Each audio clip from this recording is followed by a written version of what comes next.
खूप म्हणजे खूप छान झालेली आहे। आज मी बनवते पातोड्यांची भाजी। त्यासाठी मी कांदे घेतलेले आहेत, ते भाजून घेते। थोडंसं तेल घालते मी।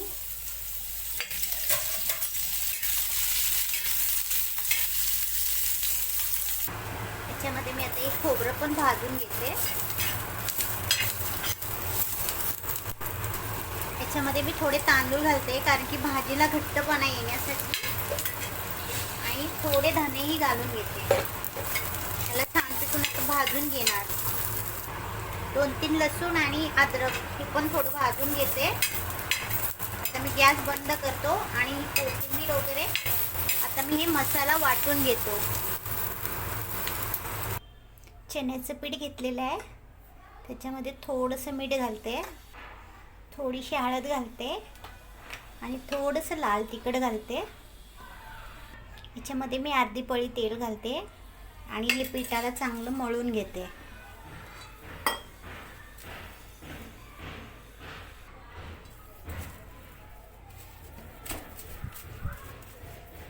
बघा छानपैकी मळलं गेलंय।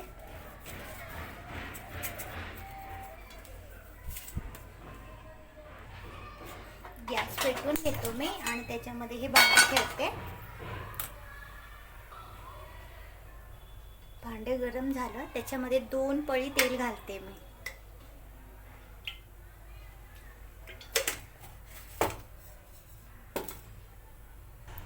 जो जो मसाला बनवला ना मी, तो याच्यामध्ये घालते।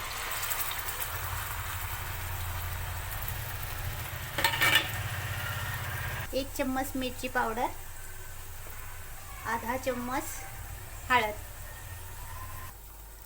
तर मी याला छानपैकी तेल सुटेपर्यंत या मसाल्याला शिजवून घेतो।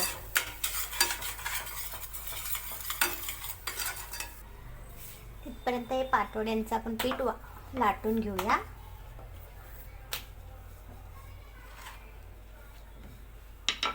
आणि काप करून घेते।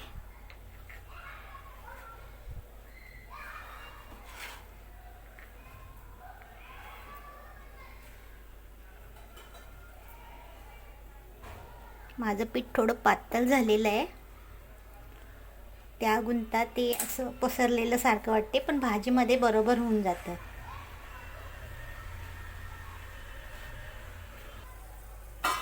हे बघा मसाला खूप छानपैकी शिजला। आता मी याच्यामध्ये अर्धा ग्लास पाणी घालते। फक्त 2 माणसांसाठीच बनवते मी ही भाजी। याला आता उकळी येऊ देते। थोडं जास्त घट्ट वाटते म्हणून अजून थोडं पाणी घालते मी। आता याला उकळी येऊ देणार मी। आता ही बघा भाजीला उकळी आली, तर मी याच्यामध्ये पातोड्या सोडते।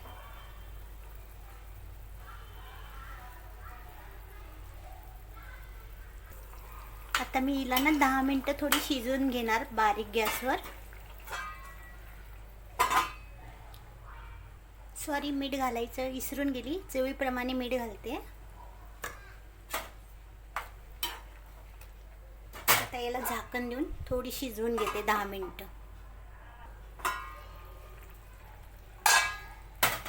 ही बघा भाजी शिजली छानपैकी। आता मी याच्यामध्ये थोडी कोथिंबीर घालते। जर तुम्हाला आवडली माझ्या पद्धतीने बनवलेली, तर नक्की बनवून बघा।